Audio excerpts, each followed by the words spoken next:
देश भर में नवरात्रि 9 दिनों तक मनाया जाता है। पूरे देश भर में नवरात्रि की 9 दिनों तक विशेष पूजा होती है। लेकिन हमारे देश में एक जगह ऐसा भी है, एक ऐसा शक्तिपीठ मंदिर ऐसा भी है जहाँ पे 15 या 16 दिनों तक नवरात्रि की विशेष पूजा की जाती है। यह पर्व नवरात्रि का 15 या 16 दिनों तक मनाया जाता है। इस देवी की मंदिर में यहाँ देवी को योनि रूप में पूजा जाता है। ये मंदिर तंत्र क्रियाओं के लिए प्रसिद्ध है। नमस्कार, मैं उमेश कुमार झा और आज की इस वीडियो में हम ऐसे शक्तिपीठ मंदिर की बात कर रहा हूँ। देवी माँ की उस मंदिर के बारे में बताऊंगा जहाँ पे 15 या 16 दिनों तक विशेष नवरात्रि पूजा होती है। हम बात कर रहे हैं कामाख्या मंदिर की।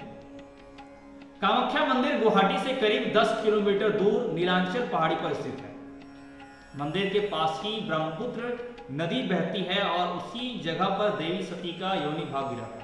और माना जाता है कि कामाख्या में जो मंदिर मौजूद है उसका निर्माण 15वीं सदी में हुआ था। देवी सती के योनि भाग गिरने से इस मंदिर में, इस देवी शक्तिपीठ में देवी को योनि रूप में पूजा जाता है। और तंत्र विद्याओं के लिए, तंत्र क्रियाओं के लिए इस मंदिर में पूरे देश भर में, देश दुनिया भर में ये मशहूर मंदिर है। इस मंदिर में कई खास बातें हैं। यहाँ पे नवरात्रि 15 या 16 दिन का मनाने के पीछे विशेष पूजा होती है। दरअसल यह नवरात्रि कृष्ण पक्ष की नवमी से शुरू होकर अश्विन शुक्ल पक्ष की नवमी तक चलती है। यानी अगर तिथियां नहीं घटी तो यह नवरात्रि 16 दिन का यहाँ मनाया जाता है यहाँ के लोग। और इस साल देखें तो 2023 में तिथियां नहीं घट रही है, यानी कि इस साल यहाँ पे 16 दिन की नवरात्रि मनाई जा रही है। वहीं यह नवरात्रि इस बार 8 अक्टूबर से शुरू हुआ है जो 23 अक्टूबर तक चलेगी।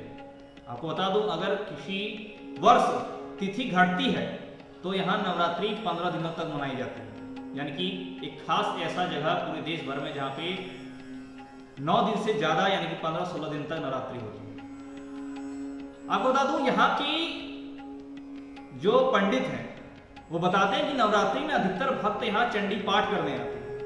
यहाँ के भक्त यहाँ पे जो दर्शन लाते हैं, श्रद्धालु लोग यहाँ पे बताते हैं कि अधिकतर लोग यहाँ पे इस विशेषकर चंडी पाठ करने आते हैं, क्योंकि यहाँ चंडी पाठ की पूजा इस मंदिर में, कामाख्या मंदिर में चंडी पाठ की पूजा ठीक उसी विधि से की जाती है जिस विधि से श्री राम ने रावण वध से पहले चंडी पाठ किया।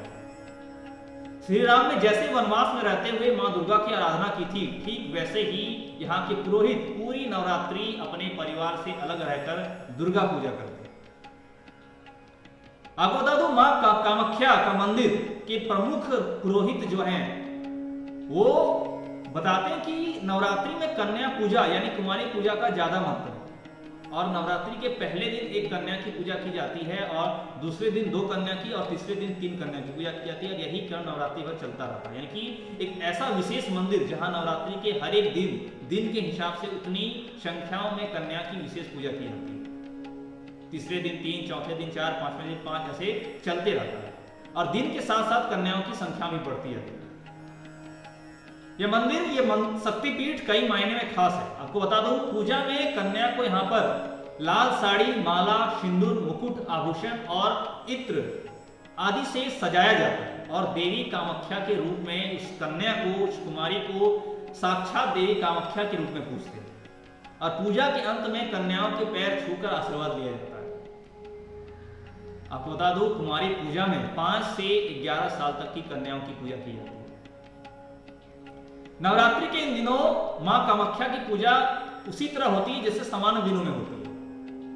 सुबह 5:30 बजे लगभग देवी के पीठ स्थान को अनुष्ठानिक स्नान कराया जाता है, अनुष्ठानिक विधि से। और फिर नए वस्त्र और पुष्प चढ़ाए जाते हैं। फिर श्रृंगार होता है, दैनिक पूजा आरती होती है। उसके बाद आम भक्त दर्शन कर पाते हैं। और दोपहर 1 बजे मंदिर में 1.5 घंटे के लिए करीब मंदिर के कपाट, मंदिर का पट बंद होता है। और इस दौरान देवी को भोग लगाया जाता है। 2:30 बजे से सूर्यास्त तक मंदिर खुला रहता है। उसके बाद 2:30 बजे से खुलता है मंदिर और सूर्यास्त तक मंदिर खुला रहता है। और फिर शाम को 7:30 बजे माता की आरती होती है। आपको बता दूं, देवी कामाख्या को मिठाई के साथ ही इस मंदिर में कई विशेष भोग चढ़ाने का विशेष महत्व। जी हाँ, यहाँ पे लौकी, कद्दू और गन्ने भी चढ़ाए जाते हैं। केवल अम्बुबाची के समय 3 दिन छोड़कर मंदिर पूरे साल खुला रहता है और यहाँ रोजाना पशुओं की बलि भी दी जाती है। अम्बुबाची मेले में 22 जून से लगभग 25 जून तक मंदिर बंद रहता है और 26 तारीख को मंदिर भक्तों के लिए खोला जाता है। और इस मेले में देश भर के तांत्रिक के ज्ञान रखने वाले तांत्रिक, देश भर के तांत्रिक आते हैं। और कामाख्या मंदिर, आपको बता दूं, देश के विश्व प्रसिद्ध 51 शक्तिपीठों में से सबसे शक्तिशाली शक्तिपीठ माना जाता है। यहाँ देवी की मूर्ति की पूजा नहीं की जाती है। आपको बता दूं, देवी के 51 शक्तिपीठों में से एक इस मंदिर में तंत्र मंत्र की क्रियाएं काफी अधिक की जाती है। काफी तंत्र मंत्र विद्याओं द्वारा, तांत्रिक विद्याओं द्वारा यहाँ पूजा की जाती है, उसकी पाठ किया जाता है, उसे सीखा जाता है। यहाँ पे लोग उसका प्रैक्टिस करते हैं, अध्ययन करते हैं। इन क्रियाओं की वजह से ये मंदिर विश्व प्रसिद्ध है।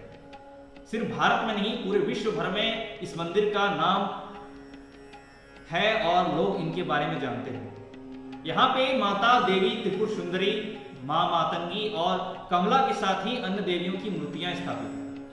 यहाँ एक योनि कुंड भी स्थित है जिसकी परिक्रमा की जाती है। लोग उनकी परिक्रमा करके उनको, मां देवी को, मां कामाख्या मां को प्रणाम करते हैं।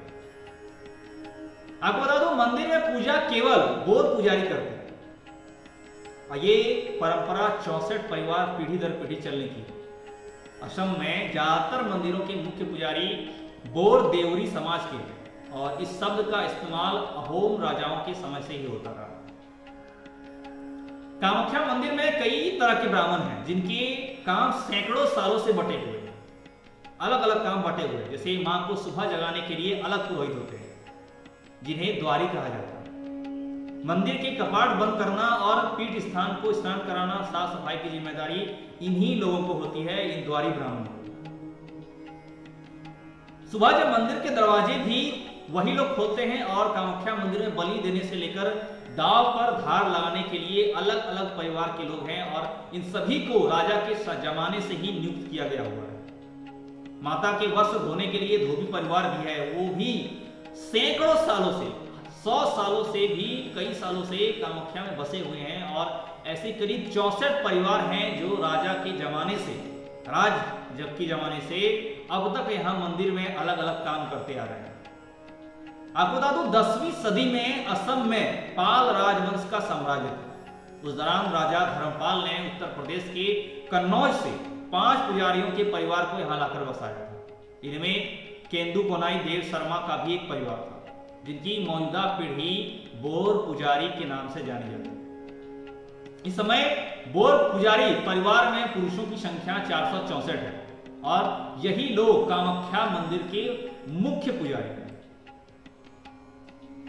जो अपनी बारी के अनुसार, ये कामाख्या मंदिर के मुख्य पुजारी अपनी बारी के अनुसार बारी बारी से मंदिर में पूजा करते हैं। आपको बता दो, इनसे जुड़ी एक दिलचस्प बात यह है कि स्वामी विवेकानंद भी इस मंदिर में एक पंडा के घर ठहरे थे। कामाख्या मंदिर के वरिष्ठ पुजारी बताते हैं कि हम यहाँ के इस कामाख्या मंदिर में दर्शन करने वाले काफी लोग पंडा के घर पर रुकने की पुरानी परंपरा रही है। वहां जो जाते हैं दर्शन करने, वहां पंडा के घर पे रहते हैं। और साल 1901 में स्वामी विवेकानंद भी कामाख्या के पंडा के घर पर 3 दिनों रुके थे और वहां पे पूजा अर्चना की थी। मंदिर समिति की सेक्रेटरी बताते हैं कि मुख्य मंदिर में कामेश्वरी और कामेश्वर भगवान की मूर्तियां हैं और इस मंदिर के पास ही एक गुफा भी है और इस गुफा में मंदिर के पास जो गुफा है, इस गुफा में सीढ़ियों से भक्त नीचे पहुंचते हैं और नीचे एक छोटी सी जगह है जो एक कपड़े से ढकी रहती है। इसे योनि स्थल माना जाता है। यहाँ पानी बहता रहता है और इस पानी को भक्त प्रसाद के रूप में पीते हैं। कुछ भक्त इसे बर्तन में भरकर अपने घर भी ले जाते हैं। आपको बता दूं, कामाख्या शक्तिपीठ की कथा भी बहुत अद्भुत है। दक्ष प्रजापति और शिव जी से जुड़ी ये कथा अत्यंत अद्भुत है। दक्ष शिव जी का शत्रु, दक्ष जो प्रजापति दक्ष है वो शिव जी को अपना शत्रु मानते थे, लेकिन दक्ष पुत्री सती ने शिव जी से विवाह कर लिया था और इसके बाद भी दक्ष बार बार शिव जी को अपमान करने की कोशिश करते रहते थे। दक्ष ने एक यज्ञ का आयोजन किया और यज्ञ में उसने शिव जी और सती को छोड़कर सभी देवी देवताओं ऋषियों को बुलाया और ये बात सती को मालूम हुई तो शिव जी के मना करने के बाद ही वह अपने पिता के यहाँ बिन बुलाए पहुंच गई। दक्ष प्रजापति ने सती के सामने ही शिव जी के लिए कई अपमानजनक बातें कह दी और पति को अपमान होते देखकर देवी सती क्रोधित हो गई और वह यज्ञ कुंड में कूदकर अपनी देह त्याग दी। और इसके बाद शिव जी देवी सती की जलती देह लेकर, जलती शरीर लेकर ब्रह्मांड भटकने लगे और उस समय विष्णु जी ने अपने सुदर्शन चक्र से देवी के शरीर के टुकड़े करना शुरू कर दिए ताकि शिव जी का सती से मोह भंग हो जाए। सती के शरीर के टुकड़े टुकड़े जहां जहां गिरे थे वह स्थान शक्तिपीठ कहलाया। इस प्रकार से सती के 51 अंग टुकड़े, शरीर के टुकड़े 51 जगहों पर गिरे हैं और 51 शक्तिपीठ हैं, जिसमें से कामाख्या मंदिर के क्षेत्र में देवी मां का योनि भाग गिरा था। इस कारण यहाँ देवी का योनि की रूप पूजा की जाती है। कामाख्या मंदिर कई मायने में खास है।